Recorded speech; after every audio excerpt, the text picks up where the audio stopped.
ဆက်လက်ပြီးတော့မှကျွန်တော်တို့ဒီလိုကနှုတ်ကပတ်တရားတော်ကိုကျွန်တော်ကစင်ကြင်ခွန်အားယူဖို့အချိန်ဖြစ်ပါတယ်ဒီမှာတဲ့ခရစ်ယာန်ခန်းကြီး9ငယ်လေးကျွန်တော်တွေ့ရင်အတူတူဖတ်ရအောင်နော်ဒီနှစ်တော့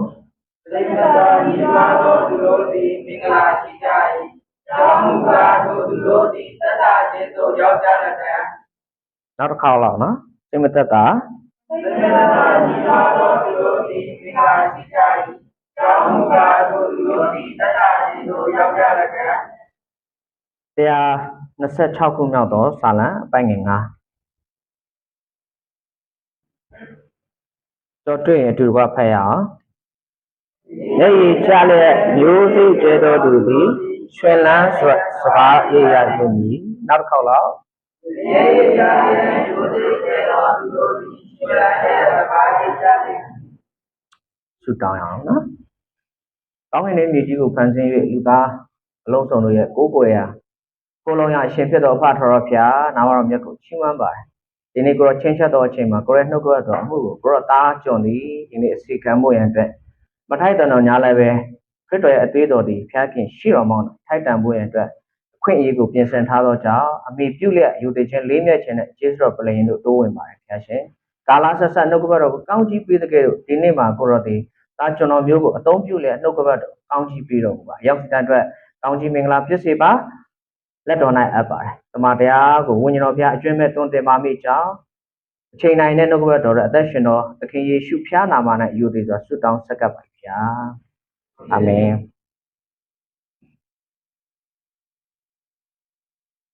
ဒီနေ့တော်ဝင်ငါမဲ့နှုတ်ကပတ်တော်ရဲ့ခေါင်းစဉ်က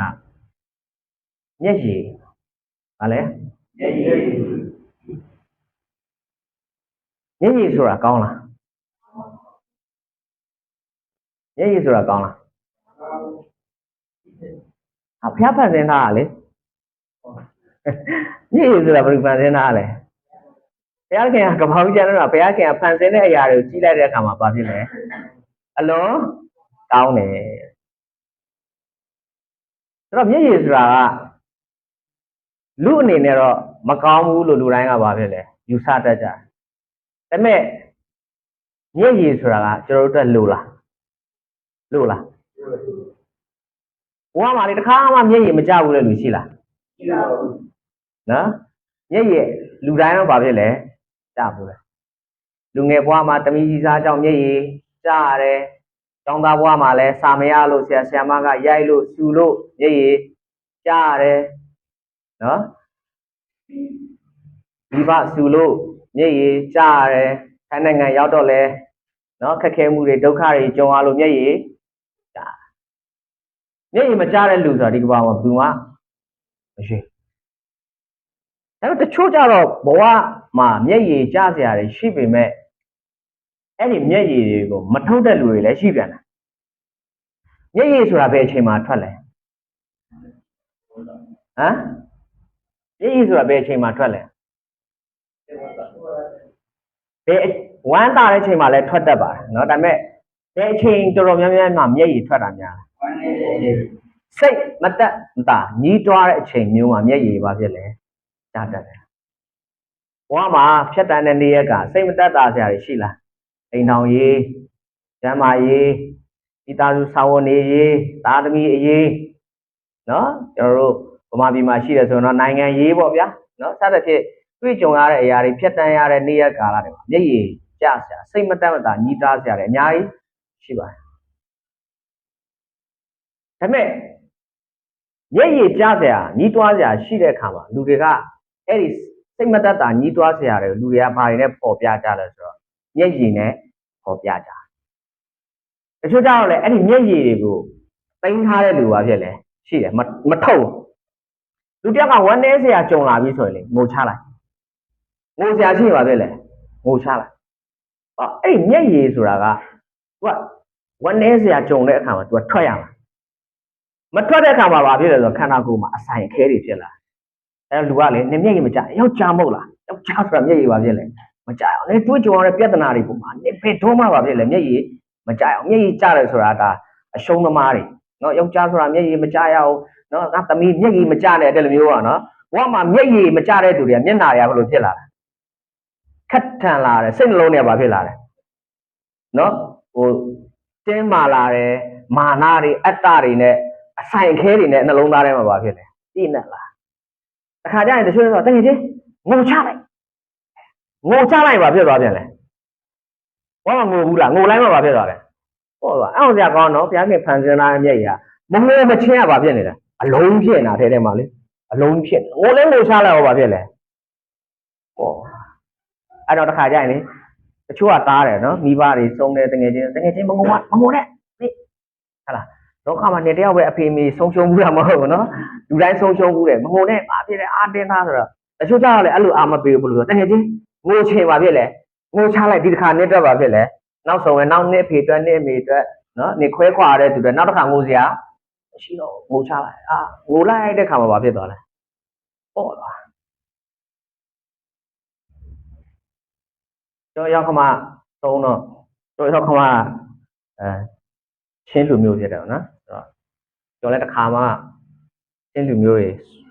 ဆုံးတာတစ်ခါမှကျော်မတွေ့ဘူးကျော်အိမ်ပြန်တော့ကျော်ရောက်ခမဆုံးတော့ကျော်ပြန်တော့ချင်းတောင်ကနေသူ့ရဲ့အမျိုးတွေအကုန်လုံးလာကြတယ်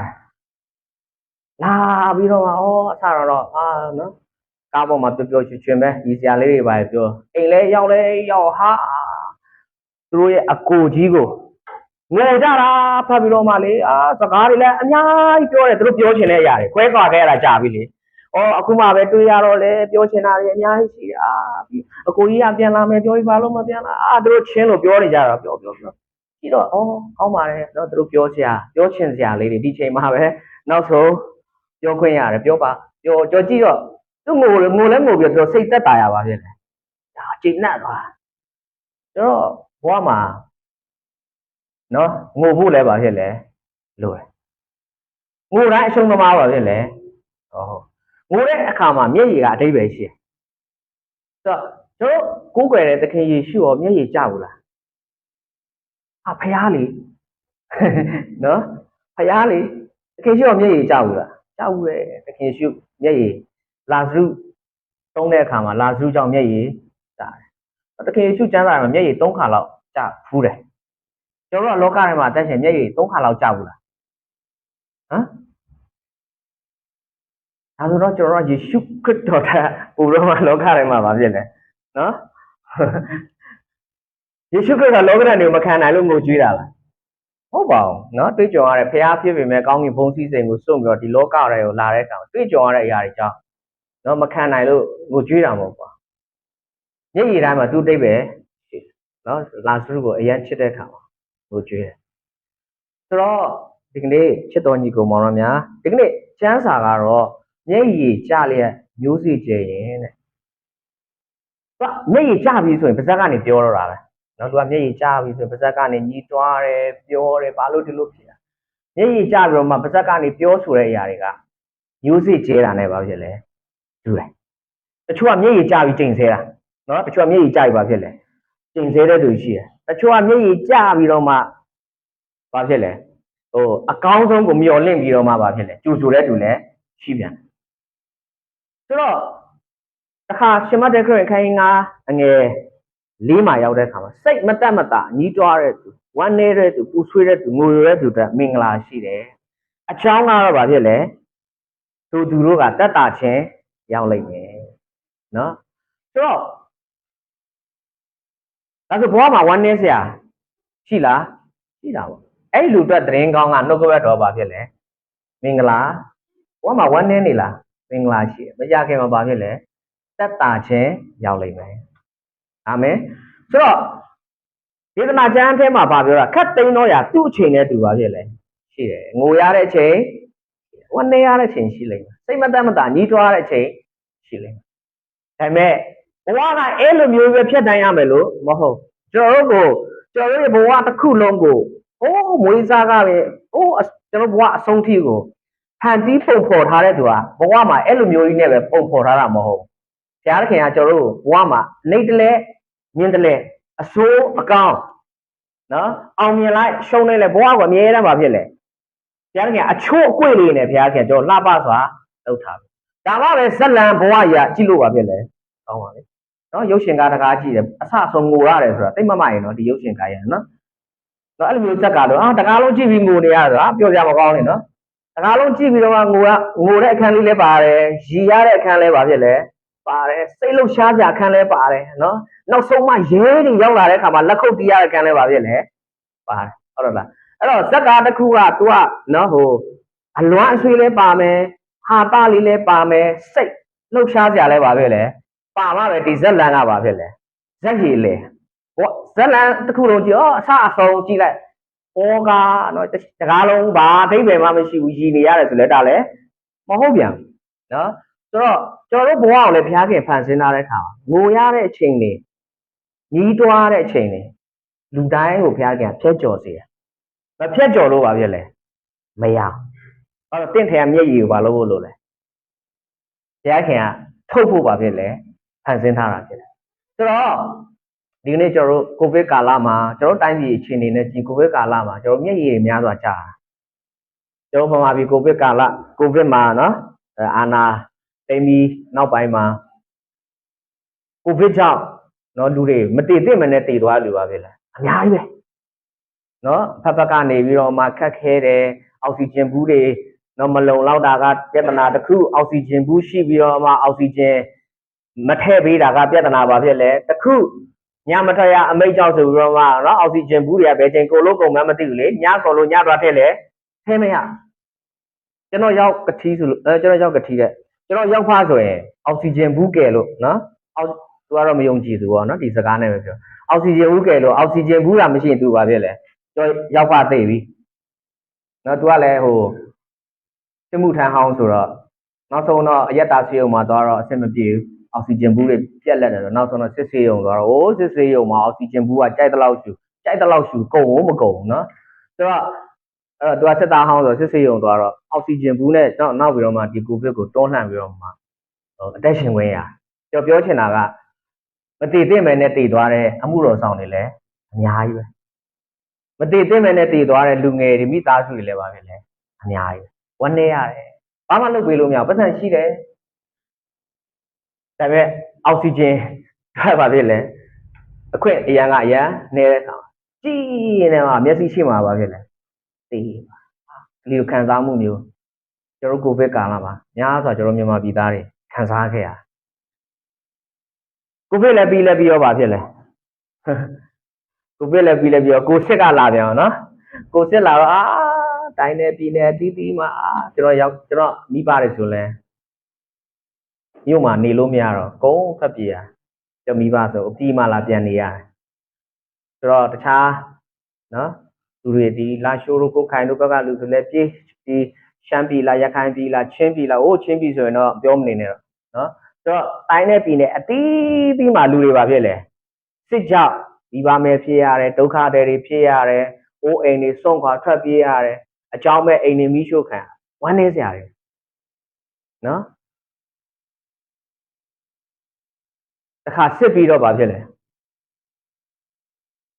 အနာလေးကကြက်ယုံလေးနဲ့ဖြည့်သိမ့်စရာလေးရှိနေတဲ့အချိန်မှာပဲငလင်ကပါဖြစ်လေ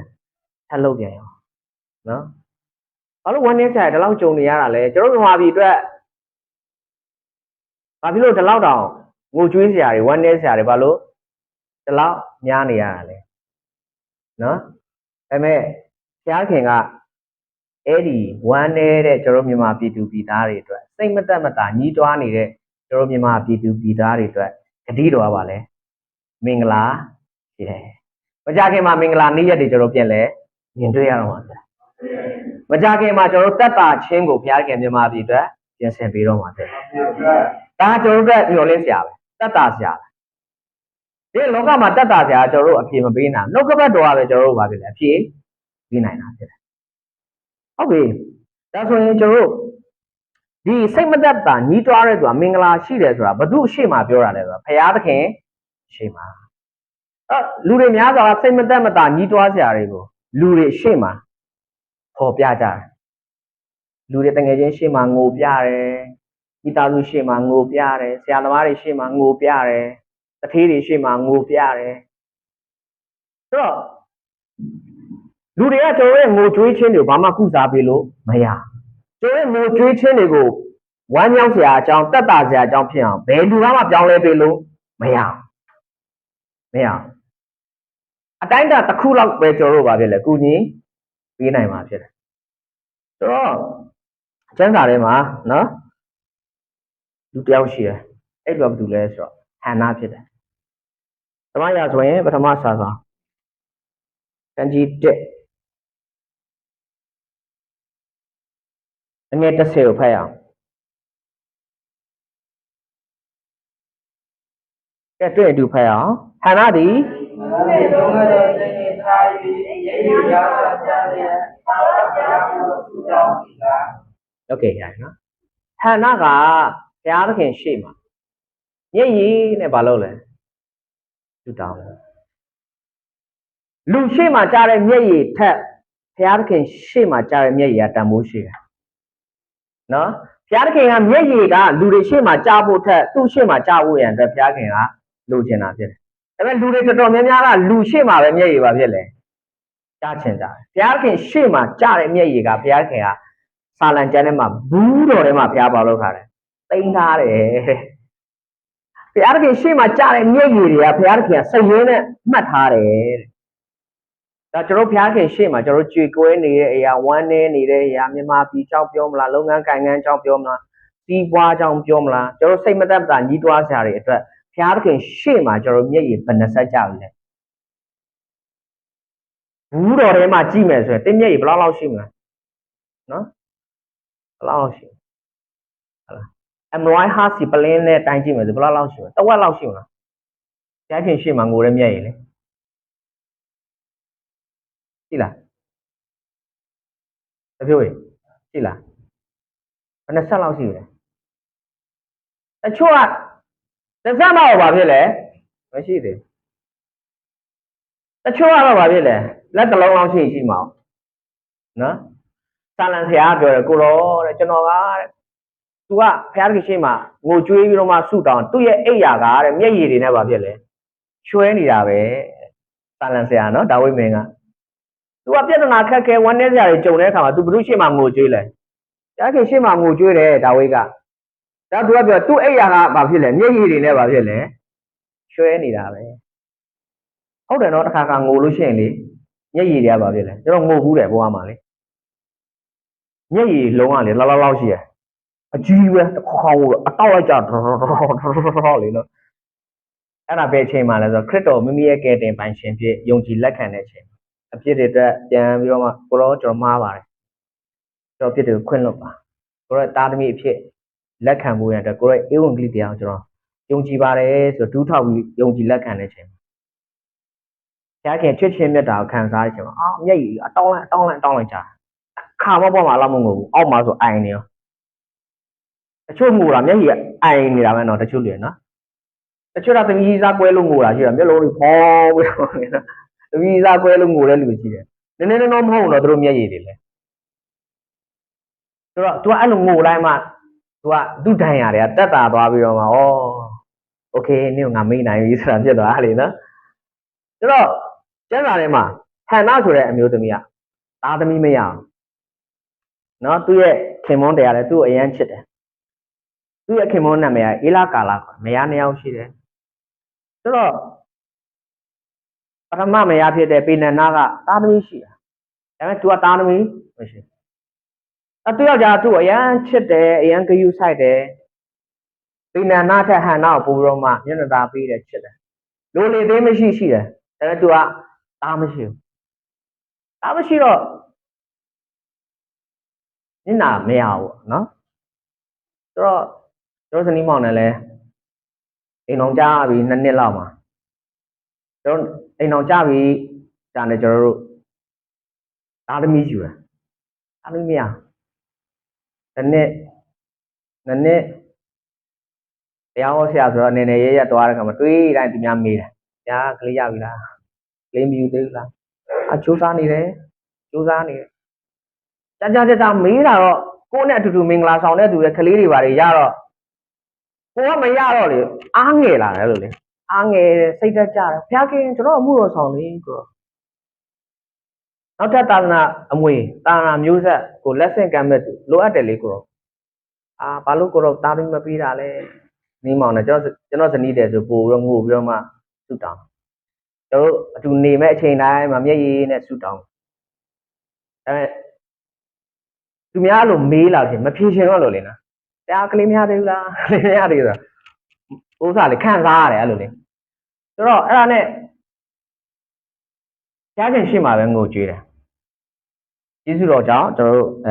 နှစ်နှစ်လဲကြော်တဲ့နောက်ပိုင်းမှာကျွန်တော်တို့သမီးလေးကိုဘုရားခင်ပြင်ဆင်ပေးတယ်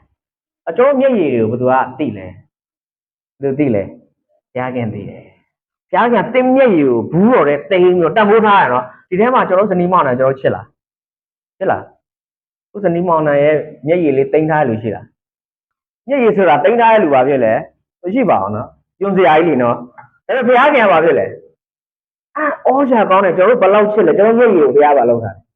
လေဘူးတော်ထဲမှာဘုရားပါလောက်တာလေတိမ်ထားကောင်းကြီးပေးဖို့သူ့စိတ်ရင်းထဲမှာဒီမျက်ရည်ကဘာအတွက်ငိုထားတာလဲဒီမျက်ရည်ကဘာအတွက်ငိုထားဒီမျက်ရည်ကဘာအတွက်ငိုထားလဲဆိုတာမျက်ရည်ကကြီးလိုက်ဘူးထဲမှာအတူတူဖြစ်ပေမဲ့ဘုရားသခင်ကဘာလောက်တာလဲစိတ်ရင်းနဲ့မှတ်ထားတယ်သူကကြီးလိုက်တော့အတူတူပဲဘုရားရဲ့မျက်လုံးထဲမှာကြီးလိုက်တော့ဒီမျက်ရည်ကဘာအတွက်ငိုထားလဲဆိုတာဘုရားခင်ပါပဲလေဘုရားသခင်ကအဲ့ဒီမျက်ရည်ကိုကြီးလိုက်တဲ့ခါတိုင်းမှာတင့်ကိုကောင်းကြီးမပေးလို့ဘုရားပဲမရအောင်ဘုရားသခင်ကတနာချင်းကယူနာပါဖြစ်လေကျွယ်ဝတော့ဘုရားဖြစ်တယ်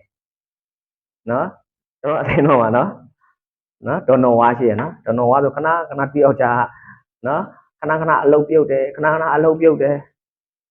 အလုပ်ပြုတ်တိုင်းသွားပြီဒေါ်နော်ဝါသူ့သေးစီသွားပြီးတော့ငိုတာတတိ6ဖက်ပြီးတော့ဒီမှာရောက်တော့အလုပ်ပြတော့ငိုတာအဲ့ဒါတတိရလည်းတနာအေးနော်နောက်ပတ်ကြရင်နှစ်ယောက်ကြာအလုပ်ပြန်လာခိုင်းလိုက်အဲ့နဲ့ဒေါ်နော်ဝါဟိုနေ့ကဒေါ်နော်ဝါယောက်ကြာအလုပ်ပြုတ်သွားပြီမဟုတ်လားဆရာကျမတတိရှိမှာသွားငိုပလိုက်တာအခုတတိယပြန်ခေါ်ပြီနော် तू ကသိတယ်မျက်ရည်ကိုဘယ်မှာတောင်းအောင်လဲဆိုတာပါဖြစ်လေသိရဲ့နော်ဆိုတော့တခါကျရင်လည်းကျွန်တော်တို့လာချီးငားတဲ့လူလေတခါလည်းဒီလိုပါပဲနော်ဒီလူကလူလိမ်ဆိုတာသိရတယ်ဒါပေမဲ့မျက်ရည်လေးနဲ့ငိုပြတဲ့ခါပါဖြစ်လေတနာပြီးတော့ဟုတ်တယ် तू လိမ်မယ်ဆိုတာတော့သိပေမဲ့လည်းငိုပြတော့လည်းပါဖြစ်လေတနာတယ်ပေးလိုက်တယ်ကျွေးလိုက်တယ်ဟုတ်လားမဟုတ်လားဟုတ်တယ်ဆိုတော့မျက်ရည်နဲ့ဆိုရင်လူလိန်တော်မှာပါဖြစ်လေဆိုတော့တွေးချင်ပေးချင်ကမ်းချင်တာနော်မကြဆိုတော့အဲ့လိုပြောလို့ဘုရားလူတွေရှေ့မှာနော်လူတွေရှေ့မှာတော့မျက်ရည်တွေကိုလူတွေကမြင်ပေးချင်ကျွေးချင်မစားချင်ကြတယ်နော်ဘာလို့မျက်ရည်ချအဲ့လူတွေကမှအဲ့လိုတနာတတ်တယ်ဆိုရင်ဘုရားခင်ဘုရားခင်ရှေ့မှာတင်ငိုကြွေးတဲ့အရာဘုရားမတနာပဲနေမလားလောကမှာရှိတဲ့ဆိုးရောဖခင်ပင်လေမိမိတို့ရဲ့သားသမီးကိုကောင်းသောအရာပေးတယ်ဆိုရင်ကောင်းကင်ဘုရှင်ဖာတင်တို့တာရွတ်ပါဖြစ်လေကောင်းသောအရာကိုပေးပါတယ်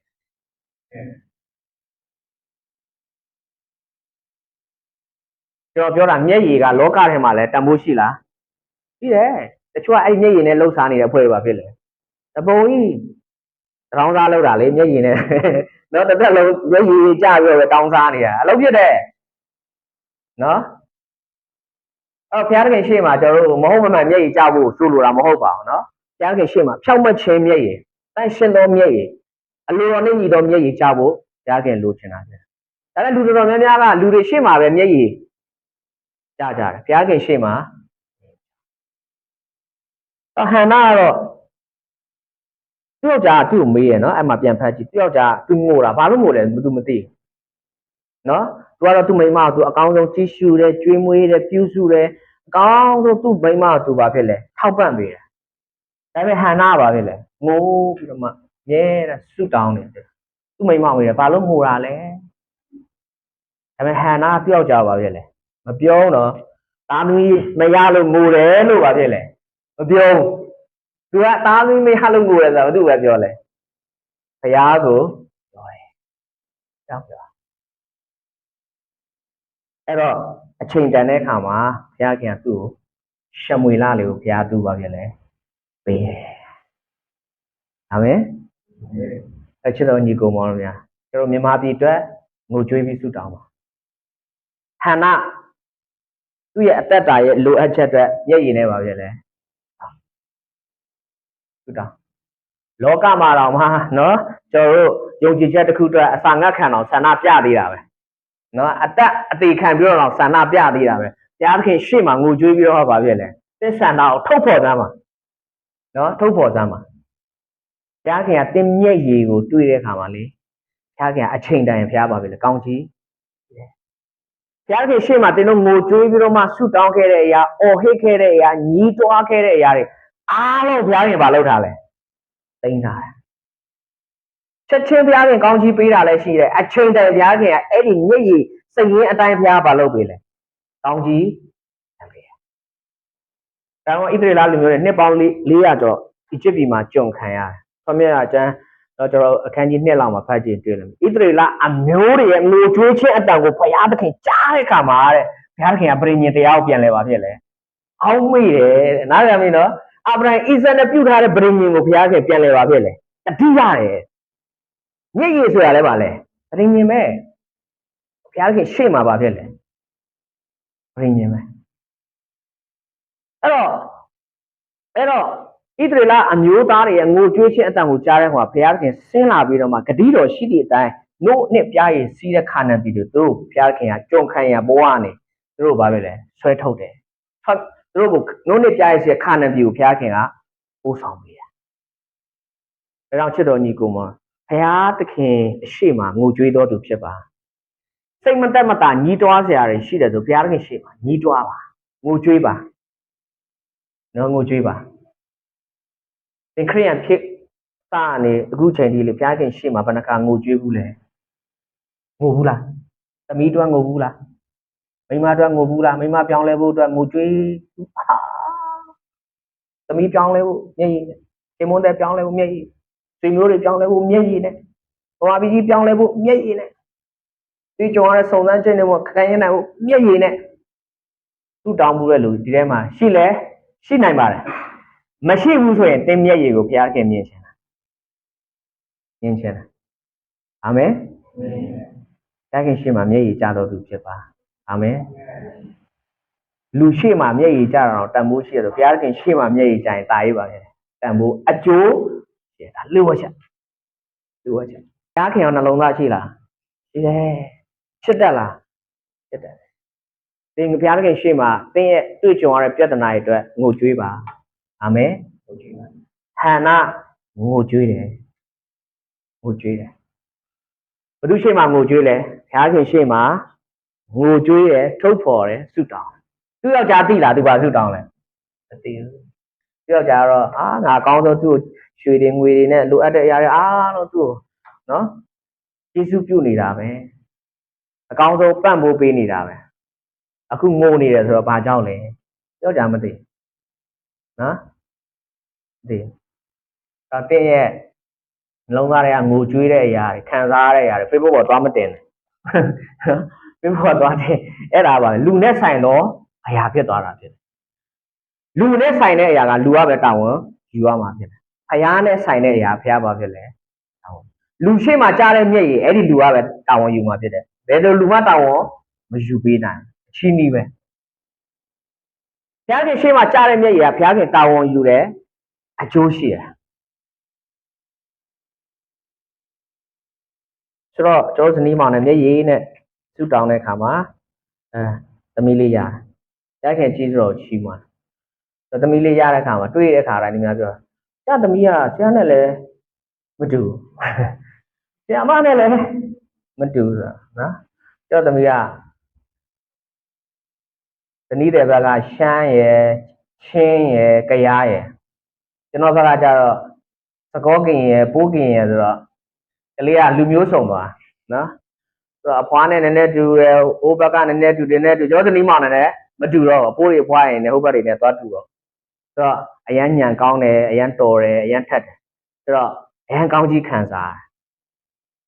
နောက်ပိုင်းတော့ကျွန်တော်သမီးလေးမွေးလဲမွေးပြီးနောက်ပိုင်းတော့ကျွန်တော်နောက်ထပ်သားမျိုးတယောက်ထပ်ယူတယ်မရတော့တဲ့အိမ်မှာပြဿနာဖြစ်နောက်ဆုံးတော့သွားပြရတဲ့ခါတော့တိမ်မှာအလုံးရှိတယ်နော်အလုံးရှိတယ်ဩဒါကြောင့်မလို့ပေါ့ကလေးယူတော့ကတဲ့အိမ်မှာအလုံးရှိရင်ကလေးယူလို့မရဘူးပထမကလေးမှာကြာနေတာတဲ့အိမ်မှာအလုံးရှိလို့ကျေးဇူးတော်ကြာကလေးတယောက်ရပြီမှာအဲ့အလုံးကကြီးလာတယ် နောက်ဆုံးအဲ့အလုံးခွဲထုတ်နေတယ်နောက်ထပ်သားသမီးတော့မရနိုင်တော့ဒါပေမဲ့ကျေးဇူးတော်ပဲအခုလူတွေရှေ့မှာသွားရင်ဆရာကလေးရပြီလားဘယ်မှမမေးတော့မေးစမ်းပါမေးစမ်းပါနော်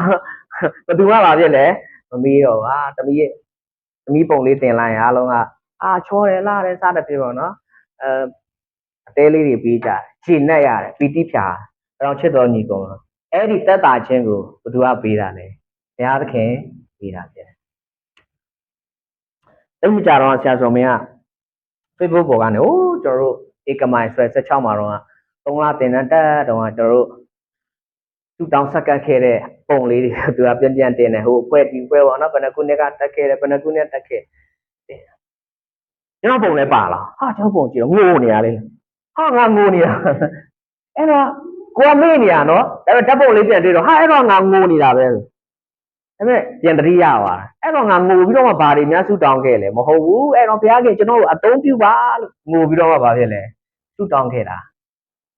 ဒါပေမဲ့အဲ့မျက်ရည်ကဘုရားရဲ့စင်ရင်းထဲမှာဘာဖြစ်လဲဝင်သွားတယ်အခုဘုရားခင်ကျွန်တော်ကောင်းချီးပေးတယ်ဘုရားခင်အမှုတော်ထဲမှာကိုတော့သုံးပါလို့ပြောတဲ့အတိုင်းကိုတော့ဘာဖြစ်လဲအသုံးမျက်ရည်နဲ့နော်မျက်ရည်နဲ့အသုံးပြုပါလို့ပြောရင်ကိုတော့သုံးတယ်မျက်ရည်နဲ့ဘုရားခင်ပြင်ဆင်ပြရလို့ပြောရင်ဘုရားခင်ဘာဖြစ်လဲကျောင်းစနည်းတဲ့အဲ့ဒီတအိမ်မှာဟိုစားအလုံးခွဲရတော့ပတ်စံနေအများကြီးကုန်တော့ပတ်စံမရှိဆက်ပြီးတော့ဘုရားခင်ရှိမှာပဲဆူတောင်းနေငိုကြွေးတယ်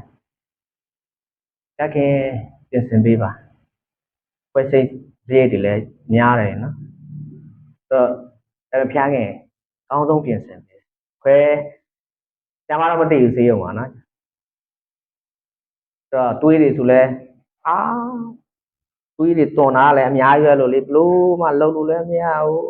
အဲ့ဒီခံတဲ့ဥစ္စာလည်းခံမရတခါကအိမ်နာတော့ဝမ်ကျွန်တော်ကြည့်ကျွန်တော်စိတ်တော့ကတွေရအောင်လို့လေဘုရားခင်လုံးပါ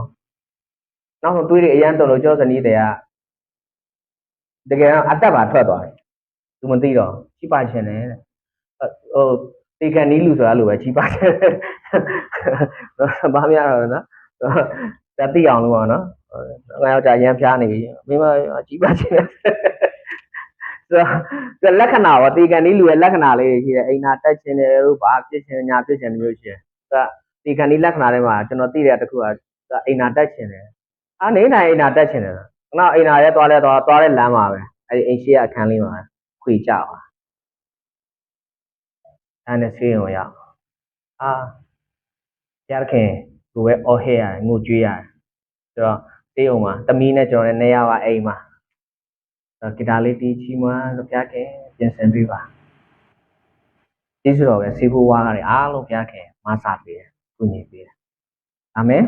ဘုရားခင်ကကျွန်တော်ရဲ့မျက်ရည်ကိုအမြဲတမ်းတန်ဖိုးထားတဲ့ဘုရားရှင်ဖြစ်တယ်အာမင်အိတ်ချစ်စရာကောင်းတယ်ဘုရားမျက်ရည်ကိုသိမ်းထားတယ်ဘယ်လောက်ကောင်းမြတ်တဲ့ဘုရားကိုပိုင်ဆိုင်ထားတာဘုရားခင်ရှေ့မှာငိုကြွေးစမ်းပါဘုရားခင်ရှေ့မှာတင်းအလုတ်တက်လာတင်းမိသားစုတက်လာငိုကြွေးစမ်းပါဘုရားခင်ကောင်းချီးမပေးပဲဘုရားပါဖြစ်လဲမနေငိုကြွေးရတော့ဘုရားခင်ကိုအားကိုးခြင်းဖြစ်တယ်ဘုရားခင်စီမှာလည်းမျှော်လင့်ရရှိတယ်လို့ဘုရားခင်ကိုဖတ်ရမ်းခြင်းဖြစ်တယ်နောက်ထပ်လူတယောက်ကတော့ဘယ်လိုလဲဆိုတော့နေဟမိနော်နေဟမိမတ်စာထဲမှာ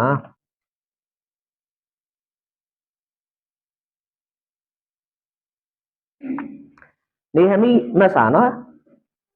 အခန်းကြီး7အငယ်4မှာဒါလေးပြောပြီးကျွန်တော်တို့အဆုံးသတ်အောင်နော်ပြောအဆုံးသတ်ပြီးတော့မှကျွန်တော်တို့ပွဲတော်မင်္ဂလာအတူတကွဆက်ဆံဖို့ဖြစ်ပါတယ်လို့နော်နေဟမိမတ်စာအခန်းကြီး7အငယ်43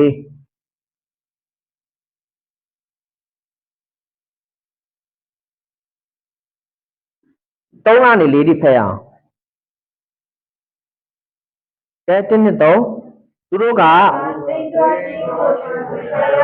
လူစုတွေကလွတ်၍ထိုပင်၌နေတော်သူတို့သည်ကျင်းစွာသောညှင်းဆဲခြင်းကဲ့ရဲ့ခြင်းကိုခံရကြ၏ယေရုရှလင်မြို့ကို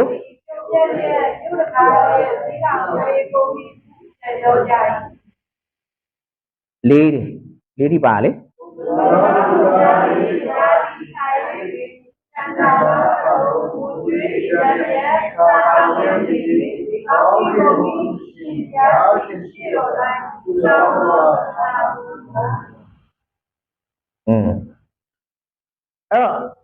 ဒီအမိကသူ့ရဲ့အမျိုးသားချင်းတွေကိုသူကမေးတယ်ငါတို့ဘိုးဘေးတွေနေခဲ့တဲ့ယေရုရှလင်မြို့ဘယ်လိုလဲအချင်းနေယေရုရှလင်မြို့ယုကပြတ်ကုန်ပြီမြို့လည်းပါပဲလေမီးလောင်ပြီးပျက်စီးကုန်ပြီသူ့ရဲ့ဘိုးဘေးတွေနဲ့သူတို့ဘဝတစ်ချောင်းလုံးနေလာခဲ့တဲ့မြို့ကြီးကဘာဖြစ်သွားပြီလဲပျက်စီးကုန်ပြီအဲ့ဒါကိုသူကြားတဲ့ခါမှာအဲ့စကားကိုသူကြားတဲ့ခါမှာသူငိုကြွေးပြီးတော့သူလူရှိမှဆူတောင်းတယ်ဘုရားရှင်ရှိမှကျွန်တော်တို့နေထိုင်ခဲ့တဲ့ကျွန်တော်တို့ဗမာပြည်ကျွန်တော်တို့အဲ့ဒီရေကိုတောက်သုံးခဲ့တဲ့ကျွန်တော်တို့ဗမာပြည်ကြီးအဲ့ဒီနေရာနေထွက်တဲ့ဆန်စပါးကိုကြီးပြီးတော့မှလူဖြစ်လာတဲ့ကျွန်တော်တို့ရဲ့နိုင်ငံကြီးအခုဘာဖြစ်နေပြီလဲမီးလောင်ပြီးပျက်စီးနေပြီကျွန်တော်ကြားလားအသင်းတော်တွေများစွာလဲဘာဖြစ်လဲမီးလောင်ပျက်စီးကုန်ယုံကြည်သူတွေလည်းအရက်ရက်ဘာဖြစ်လဲပွဲပြားပြီးတော့မှဘာဖြစ်လဲပွဲလွင့်ကုန်အဲ့ဒါကိုကျွန်တော်တို့ကြားတဲ့အခါမှာဒီတိုင်းမနေကြဆိုနဲ့ကျွန်တော်ညီကိုတွေကျွန်တော်ရဲ့အသင်းတော်တွေကျွန်တော်နဲ့ဆက်ဆိုင်တဲ့မြန်မာပြည်သူပြည်သားတွေရဲ့ဒီနေ့ပျက်စီးဆုံးရှုံးပြိုကွဲသွားတဲ့အရာတွေကျွန်တော်တို့မြင်တဲ့အခါမှာနေဟမိကဲတို့ဘုရားခင်ရှေ့မှာဘာလုပ်ဖို့လို့လဲမျက်ရည်နဲ့ဆူတောင်းဖို့လို့တယ်အဲ့နေဟမိကအဲ့ဒီမြို့ရိုးနဲ့သူ့ရဲ့ဘိုးဘေးတွေနေခဲ့တဲ့ဒီမြို့ကြီးကိုမြင်တဲ့အခါမှာသူကဘုရားခင်ရှေ့မှာအင်တန်ကာလပတ်လုံးအစာရှောင်ပြီးတော့မှသူကနည်းနည်းမြင်တယ်ဟန္တာတဲ့အစာရှောင်ပြီးတော့မှပါပဲလေငိုကြွေးတယ်နော်နောက်ဆုံးတော့ဘယင်ကသူကဘယင်ဘေးနားမှာနေတဲ့ဟိုစားဘယ်လိုပြောဆိုတော့တပူမူနော်စားတော့ဆက်ဘယင်စားတဲ့အစားဟာရတယ်သူကအရင်ဆုံးဘယင်မစားခင်သူကဘာဖြစ်လဲကြီးရတယ်အစိတ်တောက်ရှိမရှိကောင်းမကောင်းပြီးဘယင်ကိုဆက်ရဘယင်နားမှာရောက်တဲ့အခါဘယင်ကသူ့မျက်နှာညှိုးနေနေတာမြင်တော့ဘယင်ကသူဘာဖြစ်လဲမသိဘူးတကယ်တော့သူကဘယင်နဲ့အရင်နီးဆုံးဘာဖြစ်လဲလူသူဘာဖြစ်လဲဆိုတာဘယင်မသိဘူးကျမ်းစာထဲမှာလူကိုကိုးစားခြင်းထက်မင်းကိုကိုးစားခြင်းမင်းကိုကိုးစားခြင်းထက်ဖယားကိုကိုးစားခြင်းအတိုင်းပါပဲလေကောင်းတယ်သူ့ရဲ့အမျိုးသားပေါ့ဖော်တွေနေတဲ့ယေရုရှလင်မြို့ရိုးပြိုပြက်နေတဲ့ကိစ္စကိုပြန်လဲတီဆောက်ဖို့ရန်အတွက်သူဒီရှင်ဘုရင်ကိုသူပြောလိုက်လို့ရလားဒီရှင်ဘုရင်ကိုပြောလိုက်ဒီရှင်ဘုရင်နဲ့ဆိုင်တဲ့အမှုဖြစ်သွားပါမယ်ဒါပေမဲ့သူဘုရင်ကိုမပြောဘူးသူပြောလဲဘုရင်ထက်ကောင်းတဲ့ဖယားကိုပြောတယ်ဘယင်ထမသားနိုင်တဲ့ဘုရားသခင်ကိုအဲ့ဒါနဲ့သူမျက်နှာညှိုးငယ်နေတာမြင်တော့နေရမီးဘာဖြစ်တာလဲဘယင်မေးမှဘုရားကိုပြောပြီးမှဘယင်မေးတဲ့အခါမှာဘယင်ကိုသူဘာဖြစ်လဲသူပြောတယ်အားတော့မျိုးသားချင်းနဲ့နေတဲ့ယေရုရှလင်မြို့ယူရာကြိုပြတ်နေပြီငါတော့ပြန်လေပြောမှဒီဆောက်ခြင်းလေအားနဲ့သူ့ကိုတီဆောက်ဖို့ရအခွင့်ဘယင်ရပါပဲလေပေးလိုက်တယ်လိုအပ်တဲ့လိုအပ်တဲ့နော်ဆောက်လုပ်မဲ့အရာတွေနောက်ဆုံးသူ့ရဲ့လုံခြုံရေးအတွက်စစ်သားတွေပါသူ့ပါပဲလေတပါးတယ်ထည့်ပေးလိုက်သိကောင်းတဲ့အရာဖြစ်တယ်နောက်ဆုံးတော့ယေရုရှလင်မြို့ရိုးကိုပြန်လည်ပြီးမှဒီဆောက်ခွင့်ရခင်52ရက်အတွင်းမှာမြို့ရိုးပြန်လည်တိဆောက်ခွင့်ရတယ်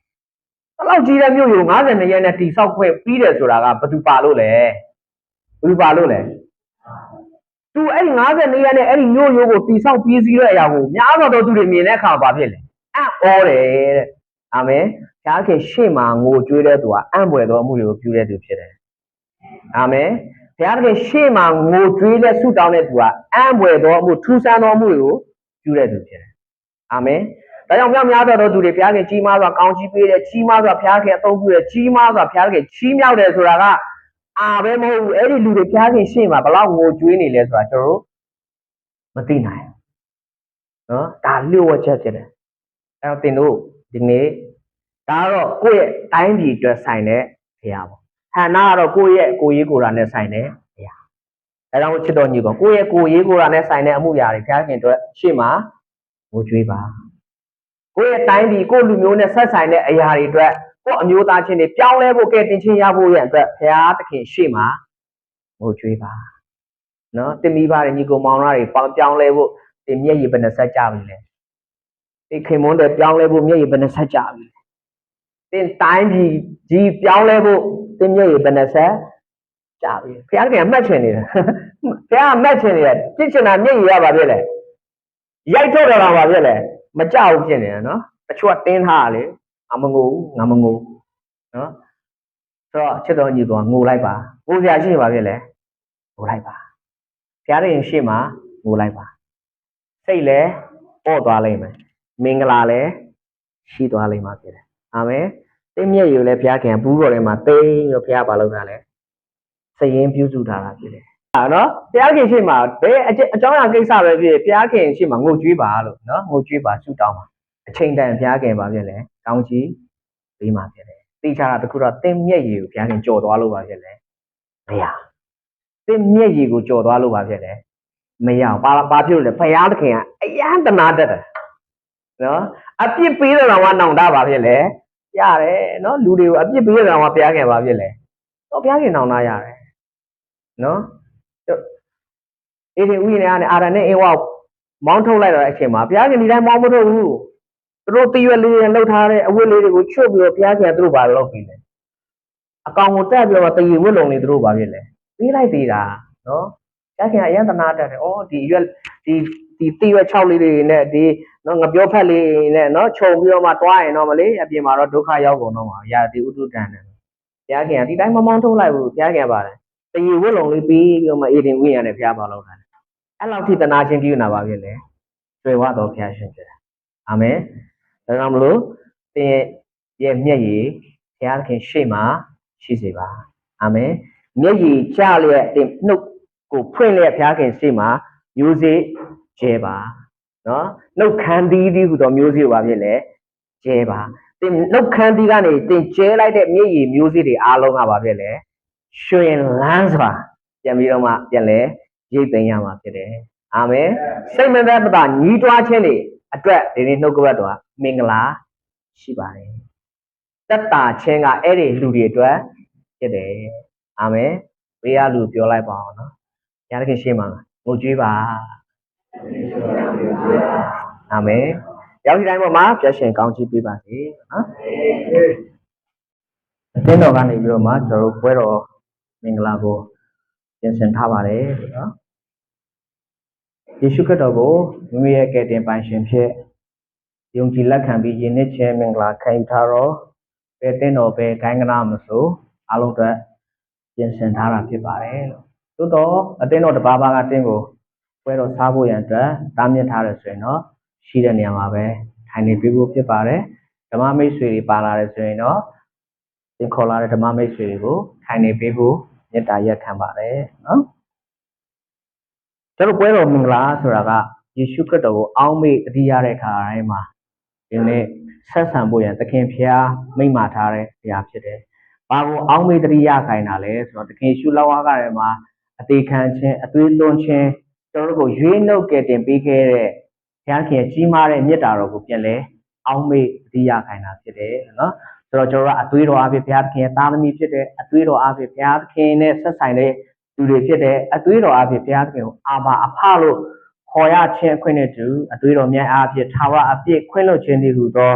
ဒီကနေ့အပြည့်လွတ်ခြင်းချမ်းသာကိုရတဲ့သူဖြစ်တယ်အသွေးတော်အပြည့်ကျွန်တော်နေ့ရက်စဉ်တိုင်းမှာဘုရားသခင်ရှေ့မှာထိုက်တန်သောသူတွေဖြစ်တဲ့အသွေးတော်အပြည့်ကျွန်တော်ဂတိတော်နဲ့ဆက်ဆိုင်တဲ့လူတွေဖြစ်တယ်ဆိုတာကိုကျွန်တော်တို့ရဲ့ဖြစ်ချင်းတွေကိုပြန်လဲအောင်းမေ့အတိရပြီးတော့မှချီးမွမ်းပြီးတော့မှကျွန်တော်တို့သုံးဆောင်မှုရန်အတွက်ကိုတော်ကမိန့်မာထားတဲ့အရာဖြစ်တယ်ဆိုတော့အတင်းတော်ကကျွန်တော်လာရပထမအပတ်ရောက်တိုင်းမှာပွဲတော်မင်္ဂလာကိုပြင်ဆင်ထားတာဖြစ်ပါတယ်။တင်သူတင်သားတွေအယောက်စီတိုင်းအနေနဲ့ပွဲတော်မင်္ဂလာကိုအတင်းတော်ကပြင်ဆင်တဲ့အခါအားလျော်စွာဆက်ဆံဖို့ရန်အတွက်အားပေးချင်ပါတယ်လို့เนาะကျွန်တော်ဘိုးဘေးတွေကအာရန်အင်းဝါဒီဟူသောဘိုးဘေးတွေကမစားရဆိုတဲ့အရာကိုစားပြီးတော့မှအမင်္ဂလာဖြစ်သွားတာဖြစ်တယ်။ကျွန်တော်ကစားရတယ်လို့ပြောတဲ့အရာပေါ်မှာစားပြီးတော့မှမင်္ဂလာရှိတဲ့သူတွေဖြစ်တယ်လို့เนาะအဲ့တော့ဘိုးဘေးတွေကမစားရဆိုတဲ့အပြီးကိုစားပြီးတော့မှကျင့်ချင်းခံရတယ်ကျွန်တော်တို့ကသခင်ဘုရားကစားပါလို့ပြောတဲ့အရာကိုစားတဲ့အခါမှာကျွန်တော်တို့ကဘာဖြစ်လဲကောင်းကြီးခံရတဲ့သူတွေဖြစ်တယ်ဆိုတော့နားလည်စေချင်တယ်ဆိုတော့တာမန်မဟုတ်ပါပဲတာမန်စပီးကြီးပါပဲဒါပေမဲ့အဲ့ဒီအရာကဘုရားရဲ့ဂတိတော်ပေါ်မှာယုံကြည်ခြင်းနဲ့ဝန်ခံပြီးစားတော့ရင် ချိုးဖဲခဲ့သောမုတ်အားဖြင့်ဒဏ်ချက်တော်အားဖြင့်ကျွန်တော်အနာပြောင်းလျက်ရှိတယ်။တွန်းခဲ့တဲ့အသွေးတော်အားဖြင့်ကျွန်တော်အပြစ်ရှိသမျှကိုဘုရားခင်ဘာဖြစ်လဲလွတ်စေတယ်။ဘုရားခင်ရှေ့မှာအစီတားမရှိဘဲနဲ့တိုးဝင်ခွင့်ရတာဖြစ်တယ်။နော်ဒါကြောင့်မလို့လူတိုင်းကိုစစ်ကြောပြီးတော့မှစားဖို့တော့လိုတယ်။ဒါကြောင့်မို့ဘုရားခင်နဲ့မှားထားတဲ့အရာတွေရှိတယ်။ဘုရားခင်မနစ်သက်ပဲနဲ့ဒီနေ့ဘုရားခင်ကအလိုတော်လမ်းကနေလွဲသွားတဲ့အရာတွေရှိတယ်ဆိုရင်ကိုယ့်ရဲ့အပြစ်တွေကိုဘုရားခင်ရှေ့မှာပေါ်ပြဝန်ချစွန့်ပစ်ခြင်းနဲ့ကျွန်တော်တိုးဝင်ပြီးတော့မှပွဲတော်ကိုဆက်ဆံဖို့ဖြစ်ပါတယ်။ဘုရားခင်ခွင့်မလွတ်နိုင်တဲ့အပြစ်ဘာပြစ်မှမရှိပါဘူး။ကိုယ့်အပြစ်တွေကိုပေါ်ပြတောင်းပန်တယ်ကိုစစ်ကြောပြီးတော့မှသုံးဆောင်မယ်ဆိုရင်တော့ပြင်ဆင်ပြီးတော့မှသုံးဆောင်မယ်ဆိုတော့ဘုရားခင်ရှေ့မှာကျွန်တော်ထိုက်တန်တာဖြစ်ပါတယ်။ဘယ်လိုလူတူတယောက်မှမထိုက်တန်ပါဘူး။သို့တော့ဘုရားခင်ကျွန်တော်မှားပါတယ်ကျွန်တော်ခွင့်လွတ်ပါလို့ကိုရောရဲ့အသွေးတော်ကိုပြန်လည်အမိပြုပြီးတော့မှတိုးဝင်နေဆိုရင်တော့ဘုရားခင်ခွင့်လွတ်ခြင်းနဲ့တူသင်တို့ဒီနေ့ဘုရားခင်နှစ်သက်တော်ဒီနေ့မင်္ဂလာကိုဖြစ်စီမှာဖြစ်တယ်ဆိုတာကိုကျွန်တော်ပြောချင်ပါတယ်လို့နော်ကျွန်တော်ပွဲတော်မင်္ဂလာအတွက်ကျွန်တော်တို့အစဉ်သင့်ရှိတော်သူများရှေ့နေရာနေမတက်ရက်ပေးဖို့ဖြစ်ပါတယ်လို့နော်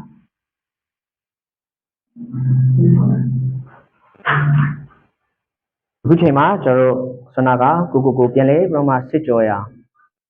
ဘုရားသခင်ပေါ်မှာတော်လကောင်းလူတွေပေါ်မှာတော်လကောင်းဒီကနေ့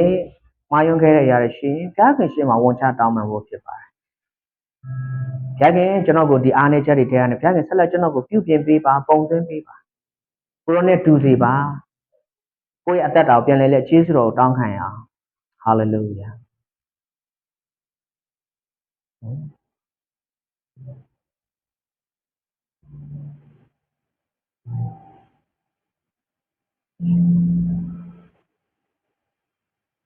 ဘုရားရှင်ကိုရောကိုကျေးဇူးတင်ပါတယ်ဒီနေ့ကိုရောရှိတော်မောင်းနိုင်မေတ္တာနဲ့ဆက်ဆိုင်သောပွဲတော်မင်္ဂလာကိုဆက်ဆံဖို့ရင်ကျွန်တော်နှလုံးသားများပြင်ဆင်လျက်တိုးဝင်လာပါတယ်ဘုရားရှင်ဒီဘုရားသခင်ရှိတော်မှာဒါကျွန်တော်မျိုးတို့အရောက်စီတိုင်းတွေအားနည်းတဲ့အပြစ်များကိုဘုရားရှင်ခွင့်လွှတ်တော်မူပါဘုရားသခင်ရဲ့အလိုတော်ကိုသိပေမဲ့ဝန်ခံနိုင်တဲ့အသက်တာ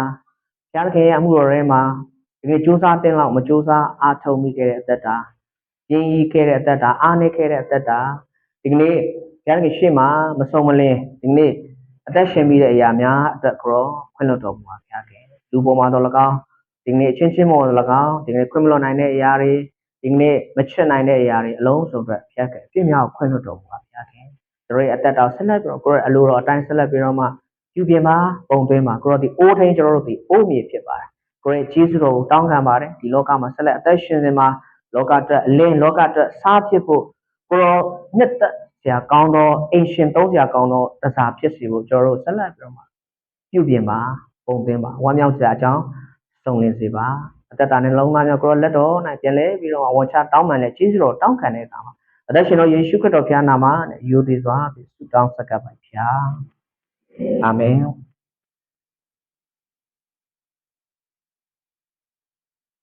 ခုချိန်မှာတော့ကျွန်တော်ပွဲတော်မုံတဲ့စပီးကိုဝေမှာဖြစ်ပါတယ်เนาะပွဲတော်မုံတဲ့စပီးကိုဝေနေတဲ့အချိန်မှာကျွန်တော်တို့ဓမ္မသရှင်ကိုဒီကွာချီးမွမ်းကြပါစို့သခင်ယေရှုခရစ်တော်ဤအသွေးတော်ဒီတန်တော်အပြည့်အလုံးတို့ကိုလက်ဝါကာရိုင်းတော်တွင်စေတော်ခဲ့ပြီသခင်ယေရှုခရစ်တော်ဤအသွေးတော်ဒီတန်တော်အပြည့်အလုံးတို့ကိုလက်ဝါကာရိုင်းတော်တွင်စေတော်ခဲ့ပြီအတွေ့တော်သူသည်အကျွန်ုပ်ကိုတန်ရှင်ဖြောင်းလက်သူဖြစ်စေပြီအတားသိရှိသ မျက်မှောက်သို့တို့ဝင်ခွေသေးပြီသာဆုံးနောက်ခြင်းသေးမှာကျွန်တော်ကိုလုံးမြောက်စေပြီစာရန်စာချေမှာကဲဝေးစေပြီစာရန်ဆောင်ကြောက်တဲ့မှာဝေကားစေပြီချီးမွမ်းပါသည်အသေးတော်သည်ကျွန်ုပ်တဲ့လုံလာပေ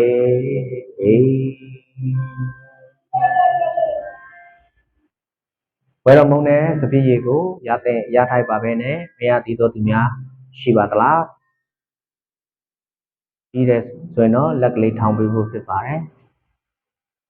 ကျွန်တော်မရှိဘူးလို့ကျွန်တော်သိရပါတယ်ဒါကြောင့်မလို့ကျွန်တော်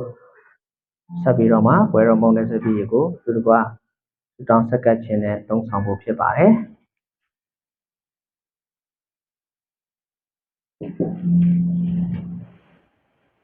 ဘယ်တော့မဟုတ်တဲ့ဇမရှလုံးကျေးဇူးတော်ချီးမွမ်းပေးဖို့ဖြစ်ပါတယ်ဖဗျာတပံပြန်လဲကျေးဇူးတော်မူတော့ပွဲတော်မင်္ဂလာအတွက်ကျေးဇူးတင်ပါတယ်ဘုရားခန္ဓာကိုယ်ကိုပုံဆောင်တဲ့ပွဲတော်မူအတွက်လည်းကျေးဇူးတင်ပါတယ်တပည့်တော်ခံရမယ့်ဝိကျွေးအပြစ်ကြောင့်သာဝရမြေသွားမယ်ဖြစ်ပေမဲ့ယေရှုရဲ့လက်ဝါးကိုင်းမှာအဲ့ဒီဖြစ်တဲ့အတွက်အသေးခံခဲ့တဲ့ဟိုရာကြောင့်ပြန်မတော်ရပဲနဲ့သာဝရအသက်ရှင်ခြင်းကိုပြီးပြီးမှလောကမှာလည်းအောင်မြင်တော့ရတဲ့အတွက်ကျေးဇူးတင်ပါတယ်ယေရှုဗျာဝဲတော်မူအတွက်ယေရှုနာမနဲ့ကျေးဇူးတော်ချီးမွမ်းတာသုံးဆောင်ကြပါ၏အာမင်သခင်ယေရှုသည်ယံသူလက်တို့အနံ့ခြင်းကိုခံတော်နေ့ညမှာမုတ်ကိုယူ၍ကျေးဇူးတော်ကိုချီးမွမ်းပြီးမှမုတ်ကိုဖဲ့၍ဒီမုတ်ကတင်တို့ဖို့လို့ငါချိုးပဲ့တော်ငါဤကိုဖြစ်ယူ၍စားကြလောငါကိုအောက်မေ့ဖို့ရန်ဤသို့ပြုကြလောသခင်ဖျားမိန့်မာတော်မူသည့်တိုင်ဒီလိုကသက်ဆိုင်ကြပါစို့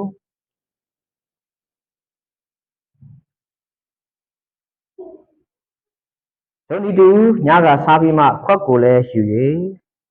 ကျွန်တော်စပြည့်ရည်အတွက်ဒီလိုကကျေးဇူးတော်ချီးမွမ်းရအောင်သခင်ဖျားနာမတော်မြတ်ကိုချီးမွမ်းပါတယ်နှုတ်ကပတ်တော်လာသည်က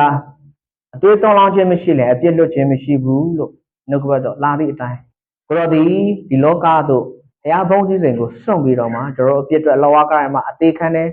အတွေးတော်အဖြစ်ကျွန်တော်အပြစ်ရှိမြောက်စေကြောပေးခဲ့ပါတယ်သင်္ကြန်ခြင်းကိုခံပြီး3ရက်မြောက်သောနေ့မှာတေခြင်းကနေရှင်ပြန်ထမြောက်ခဲ့တဲ့ကိုယ့်ရဲ့ကြီးမားသောဂရုဏာတော်များအတွက်နာမတော်မြတ်ကိုချီးမွမ်းပါတယ်အတွေးတော်အဖြစ်ဘုရားသခင်ရှေ့မှာထာဝရအပြစ်ခွင့်လွှတ်ခြင်းခွင့်နဲ့တူအတွေးတော်အဖြစ်ဘုရားသခင်ရှေ့မှာအောင်မြင်တော်သူကောင်းစားတော်သူဘုရားသခင်ရဲ့မျက်မှောက်တော်ထဲမှာကိုရောကိုအာဘာအဖလို့ခေါ်ရခြင်းအခွင့်နဲ့တကွာဒီနေ့အတွေးတော်မြတ်အဖြစ်ဆက်လက်ပြီးတော့မှကိုရောနဲ့ဆက်ဆံရခြင်းအခွင့်အတွက်နာမတော်မြတ်ကိုချီးမွမ်းပါတယ်ဘုရားရဲ့မျက်မှောက်တော်ထဲမှာအစီတာမရှိဘဲနဲ့တိုးဝင်ချင်းကွက်ရတဲ့အတွေးတော်မြတ်အတွက်ကိုရောကိုကျေးဇူးတင်တယ်ဗျာကိုရောကြွလာသည့်နေ့တိတိုင်အောင်အညစ်အကြေးတင်ခြင်းအရေးကြွခြင်းနဲ့ကင်းလို့လျက်ထာဝရဘုရားသခင်ရှေ့မှာ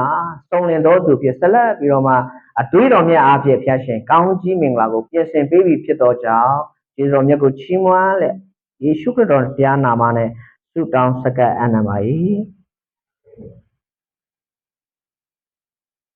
ဤခွက်ကငါ၏အတွေး၌တည်သောပရိညင်တရားသည့်ဖြစ်၏ဤခွက်ကိုတောက်သောအခါကငါကိုအောင်းမေးဖို့ရန်တောက်ကြလောဟုသခင်ဘုရားမိန့်မာတော်မူသည့်အတိုင်းအတူတကွသုံးဆောင်ကြပါစို့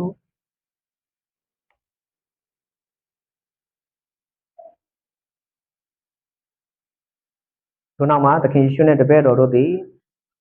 တန်လွင်တောင်တို့တက်သွား၍ကျေးဇူးတော်ချီးမွမ်းသည့်နေ့တူအတူတကွကျေးဇူးတော်များကိုပြန်လဲရည်တွက်ချီးမွမ်းကြပါစို့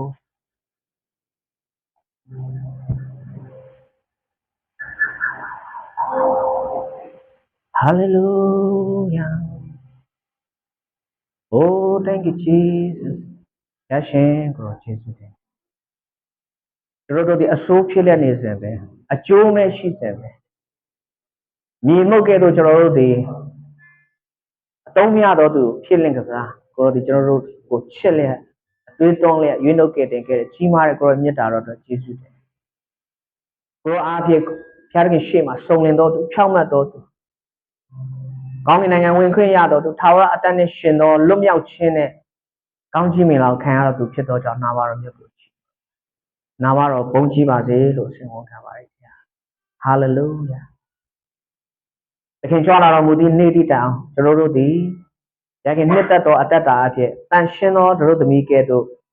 လှပခြင်းတင့်တယ်ခြင်းစုံလင်ခြင်းအစင်းလှခြင်းရခင်ရှေ့မှာနှစ်သက်သောဘုံတရီတော်များဖြင့်ကိုရောကြွလာတော်မူသည့်နေ့တိတိုင်ကိုရောအတွက်အလင်းကိုရောအတွက်စားကိုရောဘုံကိုထင်ရှားပြီးတော့တာမီအရောက်ဖြစ်စေပါမိကြောင်းကိုရောဆက်လက်ကောင်းချီးပြီးတော်မူပါယေရှုတင်နဲ့နာမတော်ဘုန်းကြီးပါစေလို့အစဉ်ဝန်ခံလျက်ဝဲတော်ဝတ်တဲ့ယေရှုတော်ပေါင်းကိုချီးမွမ်းသခင်ယေရှုရဲ့နာမနဲ့ယေရှုတော်ချီးမွမ်းဆုတောင်းဆက်ကပ်ပါဗျာအာမင်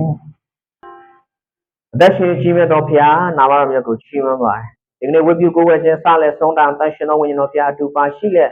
ကိုနှစ်သက်တော်ချီးမွမ်းခြင်းရဖြစ်စေသောကြောင့်နာမတော်မြတ်ကိုချီးမွမ်းပါတယ်ချီးမွမ်းခြင်းကိုယ်ဝဲခြင်းတတိခံခြင်းနှုတ်ကပတ်တော်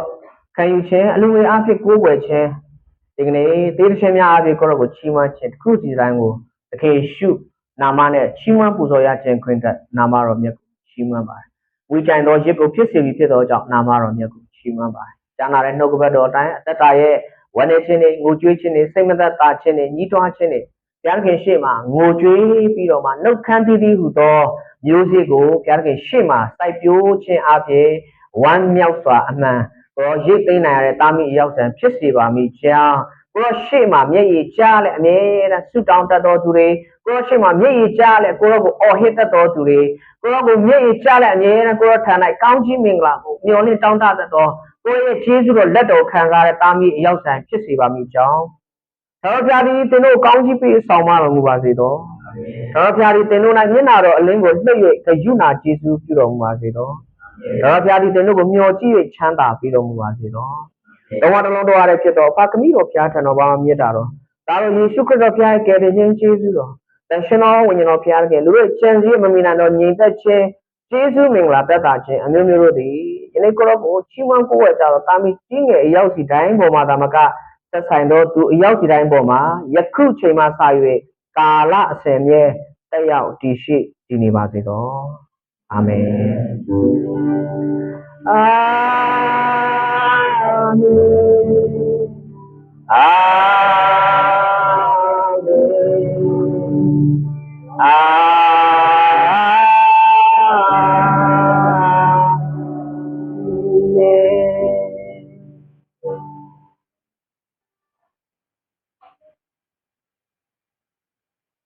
ကျေးဇူးတင်ပါတယ်လို့နော်